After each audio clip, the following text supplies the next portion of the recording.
সুপ্রিয় শিক্ষার্থীরা, আশা করি সবাই ভালো আছো। তো তোমাদের সপ্তম শ্রেণী ষান্মাসিক মূল্যায়ন 2024, বিষয় গণিত, তারিখ 15/7/2024। প্রশ্ন ও উত্তর। তো এটা হচ্ছে তোমাদের, দেখো প্রথমে হচ্ছে আমরা চলে আসছি একক কাজে চলে আসি। একক কাজে দেখো কি দেওয়া আছে, যে সুমন সপ্তম শ্রেণীর একজন ছাত্র, সে সূচকের গল্প অধ্যায়টি পড়েছিল। তার বাবা এসে তাকে 1024 লিখতে বললেন এবং বললেন যে দুটি ভিন্ন উপায়ে সংখ্যাটিকে সূচকীয় আকারে প্রকাশ করতে। তাহলে দেখো আমরা যে উত্তর লিখে দিচ্ছি, উত্তর প্রথম ধাপটা হচ্ছে লিখে দিব এখন। সেটা হচ্ছে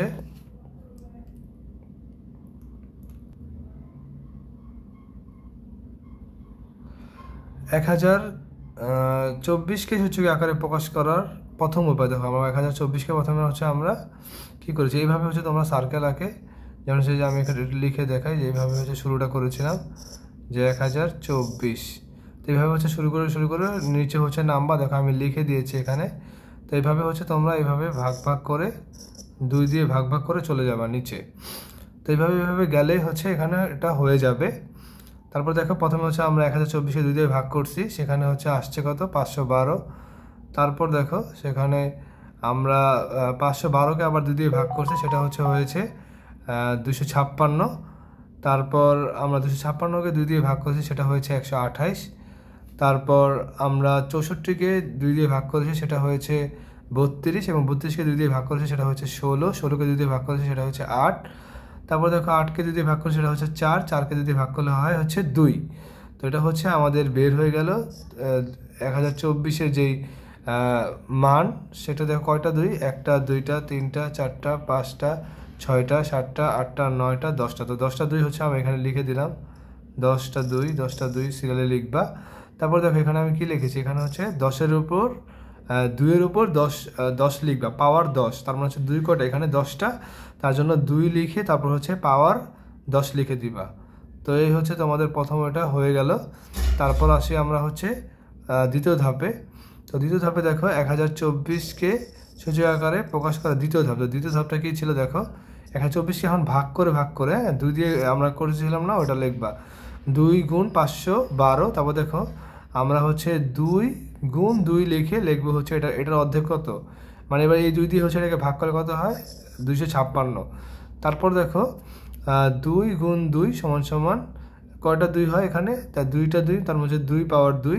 তারপর আবার এটাকে ভাঙতে হবে 2 দিয়ে, তাহলে ভাঙলে কত হয়, 2 দিয়ে এটাকে ভাগ করলে হচ্ছে 128। তারপর আমরা আবার চলে যাব, দেখো 2 পাওয়ার এখানে যা আছে তাই থাকবে, তো এখানে এটা এইভাবে রাখবা। তারপর আবার 128কে 2 দিয়ে ভাগ করবা। 128কে 2 দিয়ে ভাগ করলে কি হবে, 128কে 2 দিয়ে ভাগ করলে হবে হচ্ছে 64। তারপর আবার আমরা চলে যাব, দেখো 2 পাওয়ার 2, এখানে আবার আমরা 2টা 2 পেলাম না, তারপর হচ্ছে আবার 2 পাওয়ার 2 লিখে দিব, কারণ হচ্ছে আবার 2টা 2 পেয়ে গেছি।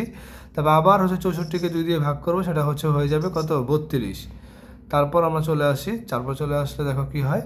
তারপর দেখো এখানে দেখো ওর উপর 2 পাওয়ার 2 আছে, ওর উপর 2 পাওয়ার 2 আছে। তো আমরা হচ্ছে একটা 2 কমন নিয়ে হচ্ছে পাওয়ার পর কি হয়, গুণ থাকলে পাওয়ার যোগ হয়, তাহলে আমরা 2 যোগ 2 লিখে দিলাম। আবার এখানে যে 2টা আছে এটা এখানে রেখে দিবা, আর 32কে 2 দিয়ে ভাগ করলে হচ্ছে 16। তারপর দেখো এই পাওয়ার যোগ করলে 2 পাওয়ার 4 হয়ে যায়। তারপর হচ্ছে কি আছে এখানে, তারপর হচ্ছে আছে এই যে 2 আর 2, কয়টা 2 হলো, 2টা, তাহলে মানে 2 পাওয়ার 2। তারপর আবার হচ্ছে আমাদের 16কে ভাগ করতে হবে, 16কে ভাগ করলাম 2 দিয়ে, তাহলে হবে কত, 8। তারপর হচ্ছে দেখো এখানে আছে 2 পাওয়ার 4, এখানে আছে 2 পাওয়ার 2, তাহলে আবার আমরা হচ্ছে পাওয়ার পর কি করব, যোগ করে দিব। তারপর আবার যোগ করলে 4 যোগ 2, এটা এখানে লিখলাম, আর হচ্ছে গুণ, এই 2টা তো এখানে রয়ে যাবে।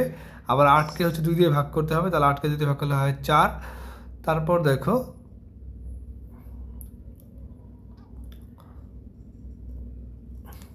তারপর আমরা হচ্ছে এটা যোগ করে দিলে হয় 6, আর এখানে 2টা 2 থাকার কারণে হচ্ছে 2 পাওয়ার 2 দিয়ে দিব।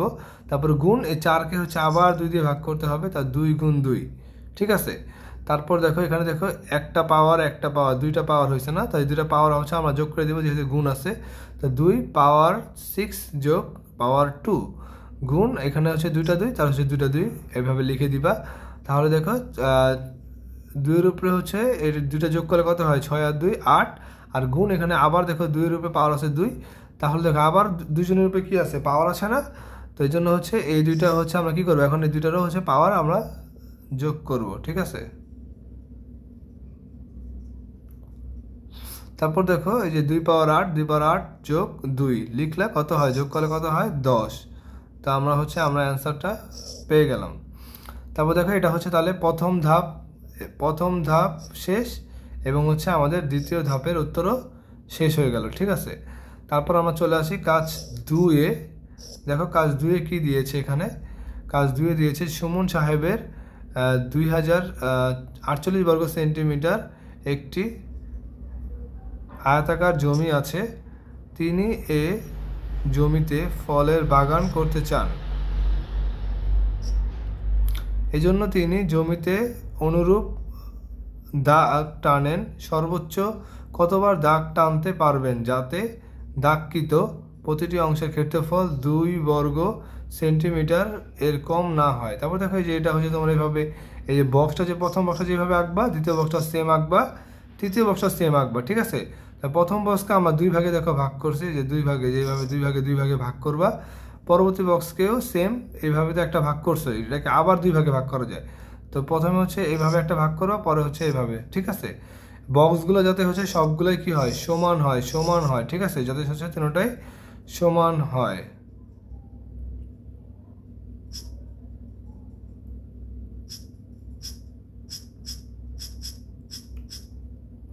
তারপর দেখো এটা হচ্ছে প্রশ্ন, এখন হচ্ছে আমরা উত্তর লিখবো, ঠিক আছে। তাহলে আমরা উত্তরে চলে যাই। দেখো উত্তরে কি বলছে, উত্তরে বলছে যে প্রদত্ত চিত্র থেকে দেখা যাচ্ছে প্রতিবার জমিকে 2 ভাগে ভাগ করা হয়েছে।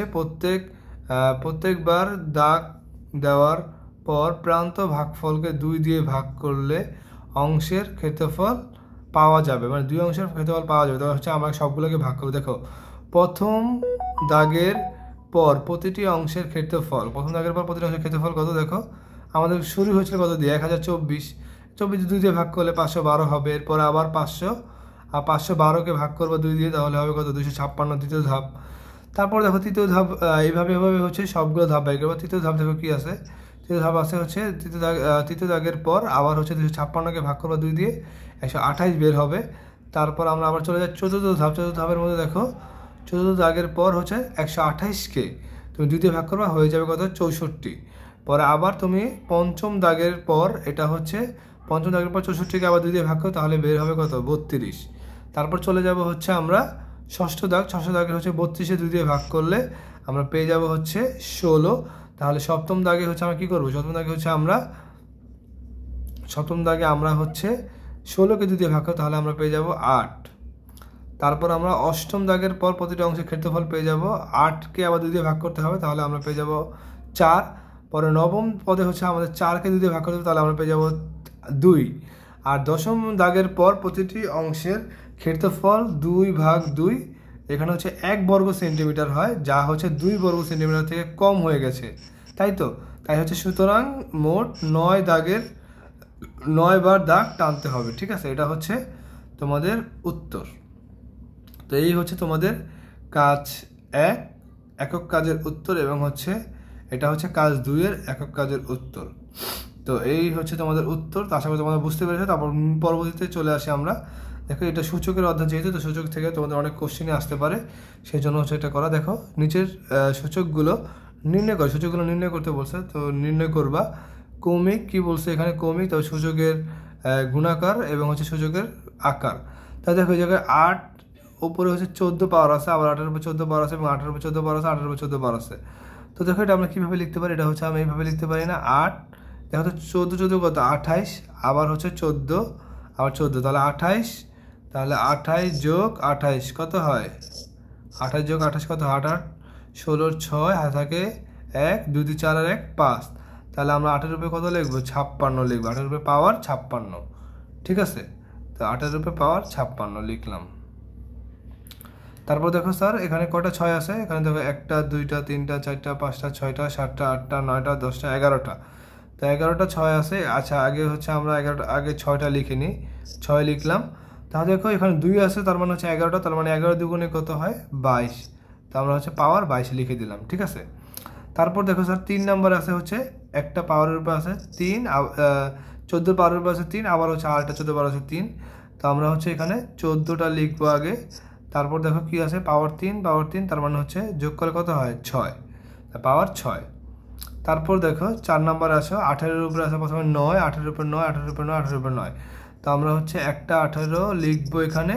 তারপর দেখো এই জায়গায় কত 9 9 কত 18, 8 3 9 7 4 9 36। তো আমরা হচ্ছে এখানে পাওয়ার 36 লিখে দিব, ঠিক আছে। তারপর দেখো এখানে যেটা আছে এখানে সেম এভাবে লিখে দিবা 25, উপরে আছে 4, উপরে 4, এভাবে লিখে দিবা, ঠিক আছে। তারপর দেখো আমরা চলে আসি 2 নাম্বার উত্তরে। দেখো এখানে কি বলছে যে নিচের সূচকের সংক্ষিপ্ত আকারগুলো নির্ণয় করো, সংক্ষিপ্ত আকারে নির্ণয় করতে বলছে। তো দেখো এখানে দেখো 437 আছে, এখানে আছে 2, আর হচ্ছে সেখানে 11। তাহলে আমরা জানি যে যখন হচ্ছে পাওয়ার কি করতে হবে, যদি কিছু না থাকে তাহলে হচ্ছে যদি ওই পাশে কোনো সংখ্যা না থাকে তাহলে ডাইরেক্ট গুণ করতে হবে। তাহলে এটার উত্তর কত হবে 437, এখানে কত 11 দুগুণে কত 22, তা পাওয়ার 22, ঠিক আছে। এখানে আছে 19, তো আমি এখানে 19 লিখলাম। এখানে আছে 2 আর হচ্ছে 4, তা 4 দুগুণে কত 8, ঠিক আছে। তারপর 3 নাম্বার দেখো 34 আছে এখানে, তাহলে এখানে হচ্ছে আমি আগে 34টা লিখলাম। তারপর 3 7 কত 3 7 21, তো আমি এখানে 21 লিখে দিব। তারপর দেখো 4 নাম্বার 2 পাওয়ার 2, আবার হচ্ছে 3 আছে হোল পাওয়ার, তার হচ্ছে আমি এখানে 2 লিখব, আর হচ্ছে 3 দুগুণে কত 6, এখানে 6 লিখে দিব, ওকে। পরে দেখো 5 নাম্বার দেখো 13 3 পাওয়ার 1, তো দেখো এখানে আমি 13 লিখে দিব, এখানে 13, আর এখানে লিখে দিব 3 অক্ষে 3। তো এই হচ্ছে তোমাদের সূচক 1 এবং সূচকের 2 এর উত্তর। পরে আমরা চলে আসি সর্বশেষ উত্তরে, সেটা হচ্ছে খালি ঘরগুলো সঠিকভাবে পূরণ করো। দেখো সূচকের গুণফল, সূচকের ভাগফল, সূচকের সূচাকার এবং সূচকের সংক্ষিপ্ত আকার।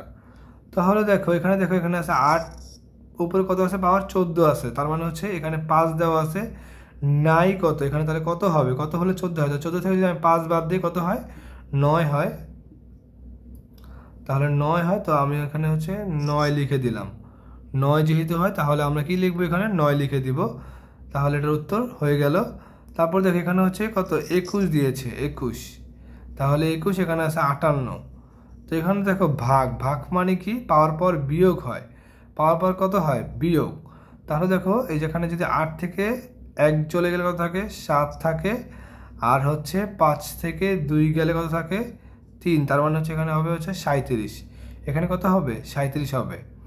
তারপর দেখো এখানে দেখো 24 দেওয়া আছে, তার মানে এখানে কত সংখ্যা দিলে 24 হবে, তার মানে কত গুণ করলে, তাহলে 3 8 24, 3 8 কত 24, তাহলে 8 গুণ করলে 24 হয়ে যাবে। তারপর আসো এটাতে দেখো এখানে আছে হলো 22, তার মানে 15-এর সাথে কত যোগ করলে 22 হবে, তাহলে আমরা চলে যাই, তাহলে 7 যোগ করলে হচ্ছে 22 হবে, ঠিক আছে। তাহলে দেখো এখানে দিছে হচ্ছে যে 8 হবে, 8 যে বিয়োগ করার পর 8 হবে, তাহলে আমি যদি এখানে 12 দিয়ে দিই, 12 থেকে সরি এখানে আমি একটু মুছে দিই এটা, তো আমি যদি এখানে 12 থেকে মানে ভাগ মানে পাওয়ার পর বিয়োগ করতে হয়, তো 12 থেকে আমি 4 বাদ দিলে এখানে 8 হয়ে যাবে। তারপর দেখো এখানে আছে 26-এর উপরে পাওয়ার 12 আছে, তার মানে কত গুণ করতে হবে 6-এর সাথে 12 হবে, তাহলে এখানে হচ্ছে 2 গুণ করলে হয়ে যাবে, 2-এর সাথে 6 গুণ করলে 12 হবে। তারপর দেখো এখানে দেখো 5 আছে, এখানে 5 আছে, তার মানে এখানেও ভিত্তি কত হবে 5ই হবে। তারপর দেখো স্যার এখানে 4 আছে, এখানেও তাহলে 4ই হবে, ঠিক আছে, এটা একেবারে ইজি 4ই হবে। তারপর দেখো এখানে দিছে কি 4, তো এখানে এখানে সবগুলো যেহেতু 4 4, তো এখানে হচ্ছে 4ই হবে। 4 11 কত 44, না সরি এখানে 3 দেওয়া আছে, দেখো এটার মান কত দেওয়া আছে 3, তার মানে হচ্ছে এইটা হচ্ছে আবার 3 হয়ে যাবে, এটা কত হবে, এটা হবে হচ্ছে 3 ভিত্তি, কারণ এখানে 3 ভিত্তি দেওয়া আছে। তারপর দেখো এখানে 17 আছে, তার মানে হচ্ছে এটার ভিত্তিও 17, এটার ভিত্তিও 17ই হবে। তারপর দেখো 52 8 ভাগ, আবার 52 কত 0 হতে হবে, তার মানে হচ্ছে ভাগ মানে বিয়োগ, তাহলে 8-এর থেকে 8 বিয়োগ করতে হবে, 8-এর থেকে 8 বিয়োগ করলে হচ্ছে 52-এর উপর পাওয়ার 0 আসবে। তারপর দেখো এখানে আছে 4, এখানে আছে -5, তার মানে এটা তুমি হচ্ছে 5 তো দিলাই, তো 4 5 কত 20, কিন্তু এখানে হবে -20 কত হবে -20। তারপর আমরা চলে আসি 18-এর উপর হচ্ছে 21 আছে এবং গুণ, তাহলে এখানেও যেহেতু 18 ভিত্তি তাহলে এখানে 18ই হবে। তো দেখো এখানে আছে 67 আর এখানে হচ্ছে 61, যোগ করলে 88 হয়। রেলের উত্তর লিখেই দিয়েছে। তো 81 এখানে হচ্ছে 47-এর উপর পাওয়ার আছে 21, ভাগ করতে বলছে 47 কত পাওয়ার দিলে -3 আসবে। তার মানে আমি যদি 24 বাদ দিই, দেখো 24 আমরা 21 থেকে বাদ দিতে হবে, ভাগ মানে বিয়োগ, বাদ দিলে হচ্ছে 24 বাদ দিলে হচ্ছে 47 উপর পাওয়ার 3 থাকবে। তারপর দেখো 15 পাওয়ার হচ্ছে -7 আর হচ্ছে এখানেও কি একটু দেখি তো -2 দেওয়া আছে, তার মানে হচ্ছে তোমার এটাও কি করতে হবে, তো এটা হচ্ছে তোমার 7 দুগুণে 14, মাইনাসে মাইনাসে কি হয়ে যাবে প্লাস, তো এখানে কোনো মাইনাস হবে না, তো পাওয়ার 14 দিয়ে দিলেই হবে। তারপর দেখো 19-এর ওপর হচ্ছে পাওয়ার 10 আছে, 10 ভাগ, তো এখানে হচ্ছে 19ই হবে 19, তার মানে 10 থেকে 67 বাদ দিলে -57 হয়। তো এই হচ্ছে তোমাদের সপ্তম শ্রেণীর ষান্মাসিক মূল্যায়ন গণিত পরীক্ষার প্রশ্ন উত্তর। তোমাদের 15 তারিখ যে পরীক্ষাটা হবে সেটার উপর ভিত্তি করে এই কোশ্চেনটা তৈরি করা। তো আশা করা যায় তোমাদের হচ্ছে এরূপ কোশ্চেনই পরীক্ষায় আসবে। তো আশা করি তোমাদের ভিডিওটা ভালো লাগছে, তোমরা সবাই চ্যানেলটি সাবস্ক্রাইব এবং হচ্ছে কমেন্ট শেয়ার করে দিও, যাতে হচ্ছে আমার পরবর্তী ভিডিওগুলো তোমাদের জন্য করতে পারে এবং তোমরা পরবর্তী ভিডিওটি দেখার জন্য অপেক্ষা করো। আল্লাহ হাফেজ।